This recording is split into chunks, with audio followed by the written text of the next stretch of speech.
school.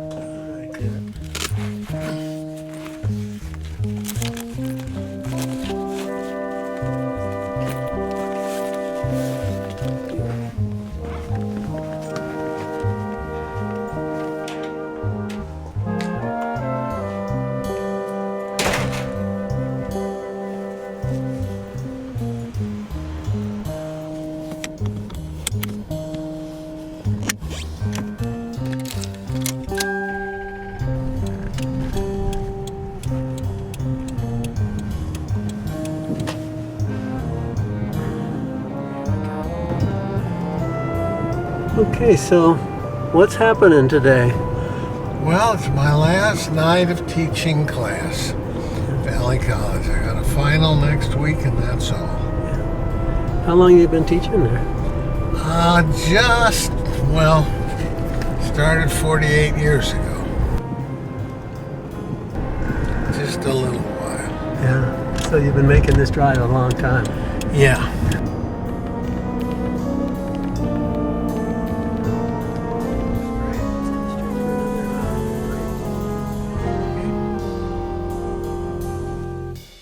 Well, Bert, tell me, how did you first get into teaching?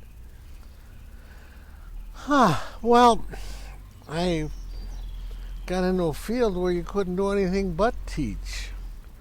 I mean, anthropology, I could work at a McDonald's, or I'd get a job teaching. Somehow or other, getting a job teaching made more sense than working at McDonald's, although it might have been fun, I don't know. Okay, well, today you're going to have your last class, so tell me what's going to be happening today. What's the process? Well, we're going to talk about drugs and how you get into the trance state and religion, and we're going to show them the film The Triumph of the Will, and hopefully my students will be able to notice that Adolf Hitler is mesmerizing people, and there are a couple of them that looks like they're stoned out of their mind.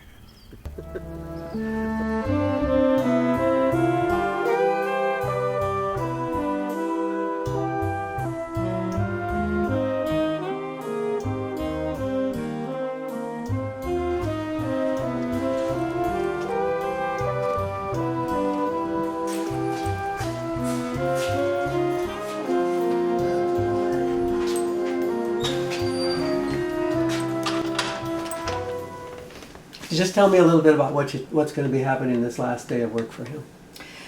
He's teaching his last class, his last lecture, and my kids are coming, and I'm going, and we're going to bring cupcakes and apple cider to his last class and celebrate his culmination of 48 years of teaching. And tell me, how do you feel about that? Well, I have lots of feelings. I'm not happy about the way that it ended. I'm very proud of him, and it's going to be a very big transition for our family and for him in particular. So it's a lot of changing going on. Well, what are your concerns? Well, I know that teaching has been really good for him, and it's kept him really young and new ideas, and just, he would always have exciting things to tell me when he came home. So I'm sad that that's going to end, and I'm not happy about the way that it ended. It hasn't been a very nice goodbye, but so that's one of the reasons why I wanted to bring something to his class, to try to have a different ending for him.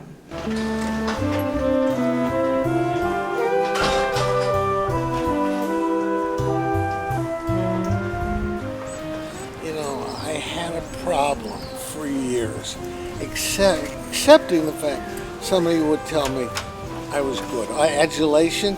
Kid would come up and tell me how good I was, and my face would freeze. I didn't show any emotion, and I didn't even look like I was hearing them, even though they're standing, right in front of me, because I couldn't accept the fact that, my God, I'm somebody special. Yeah. All through junior high school and high school, and I guess to some extent in grammar school, I was told I was a dummy. Being dyslexic, Yeah. not ever passing a spelling test. Well, there's only one reason why nobody doesn't pass the spelling test, because they're lazy. And the head counselor, when I graduated high school, called my mother aside and said, try and get him into a trade school, because you could never make it at a university. And I thought, well, I guess I didn't. I only stayed 48 years. So how did you finally get into college? Well, somebody told me about this thing that was happening at USC. There was a test they were giving, lasted I think about 6 hours. I remember when I was finished, I had to sign our name and I damn near couldn't write. I was so tired. But they said, well, you got to finish in the top 15 percentile to get in here. And then they called me back, I don't know, about a week later and said, well, you finished, I don't know, 9th or 10th percentile. People that took that test, which of course was not what I expected. Right, yeah. But this was all stuff I was good at. So I went to USC, and after being told, you're a dummy, you're a dummy, you're a dummy, all the TAs said, you're too smart for this place. Isn't that something? Yeah, it was something, and it was great for me. I mean, I loved that. I ate it up. So I did what they said. I went to LA City College for a semester to make up the high school things I hadn't finished. And then I transferred over to UCLA. Stayed there for 1,000,000 years. Well, it's the last day.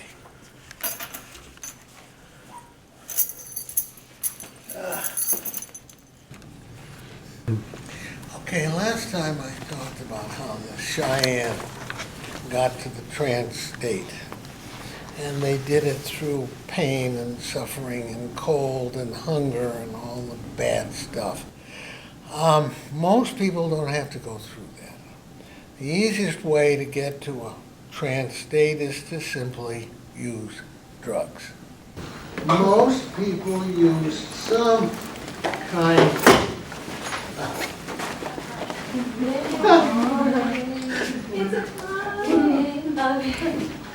Well, thank you guys. I don't really appreciate this. Okay. One of the big differences between our use of hallucinogenic drugs and traditional people is they have an idea of what exactly is going to happen. We don't. They come up with the idea they're going to see the great-grandfather of all humans, or they're going to see the white buffalo, or they're going to see whatever. And when they hallucinate, they have a good idea what their hallucination is going to be beforehand. When you ask me how I feel about not teaching anymore, it's complicated. Part of it is, with all the crap they want me to do, and the way they want me to teach, not fun anymore. But the other thing is, I keep thinking about the way it used to be here at Valley College. This was like heaven to be a teacher here. The administrators didn't bother us at all. Faculty basically used to run the school.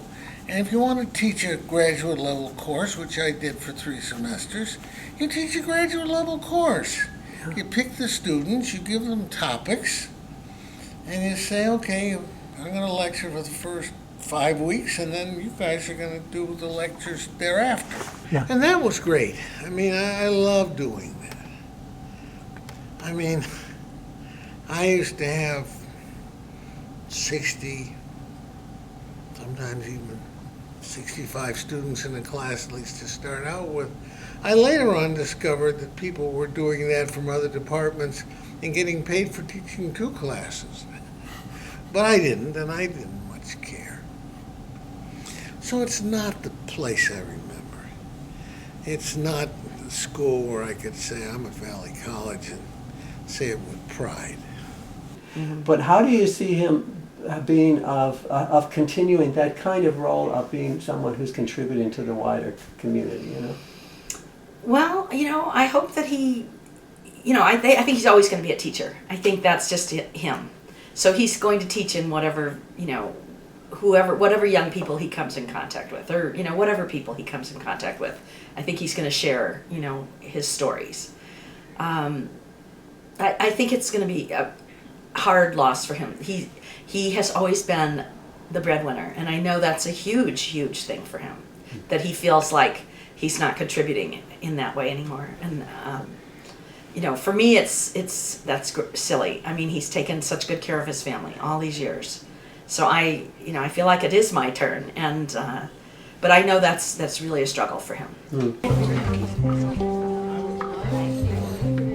Not if you can help it.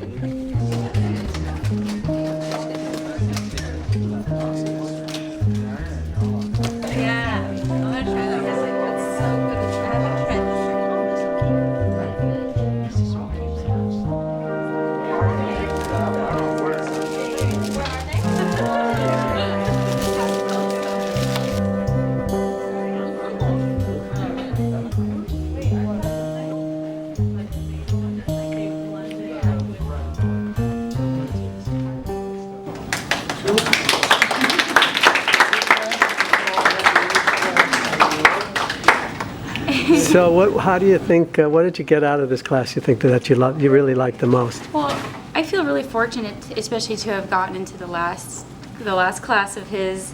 I think his perspective on life and everything that he relates to anthropology is fascinating. It's absolutely beautiful. It relates to so much. It truly does, and his perspective is so broad, and he relays that to everybody. And I think it's something that a lot of people a lot of times don't realize or don't think about, and he conveys that very well to students and really makes you think about life outside of your box, which I think is the perspective of anthropology, period. But